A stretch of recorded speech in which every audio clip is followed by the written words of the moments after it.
শোনো মিম, আমার বিসিএস পরীক্ষা আসছে, ডিস্টার্ব করো না।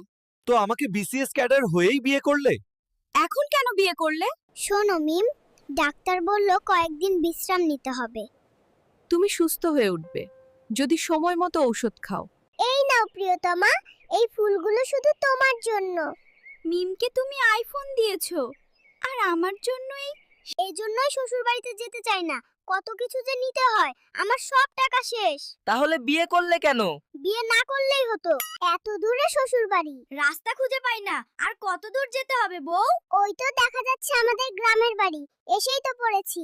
সুমাইয়া, এই আংটিটি তোমার জন্য এনেছি। তোমার হাতটি দাও, আমি পরিয়ে দেব। এই ছোট্ট আংটি দিয়ে আমি কি করব? জীবনেও শুনি নাই শ্বশুর বাড়িতে গরু নিতে হই। সবই আমার কপাল। ওই গরু তো পালিয়ে গেল, এখন কি করব? সুমাইয়া, তুমি গতকাল সিয়ামের সাথে ডেটে কেন গিয়েছিলে? এটা আমার ব্যক্তিগত ব্যাপার, তোমাকে কেন বলবো? আমি সবাইকে ছেড়ে তোমার সাথে চলে এসেছি, আর তুমি সুমাইয়ার কাছে যেতে চাও? সুমাইয়া আমার প্রথম ভালোবাসা, আমার জীবন। এই নাও পাসপোর্ট, মধুচন্দ্রিমায় নিয়ে যাব। লন্ডন যেতে চাই। কি বলো? সুমাইয়া, এই হারটা তোমার জন্য এনেছি। তুমি খুশি তো?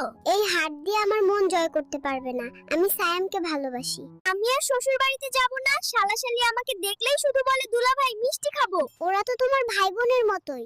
রাগ করছো কেন জান? শোনো মিম, আমার বিসিএস পরীক্ষা আসছে, ডিস্টার্ব করো না। তো আমাকে বিসিএস ক্যাডার হয়েই বিয়ে করলে? এখন কেন বিয়ে করলে?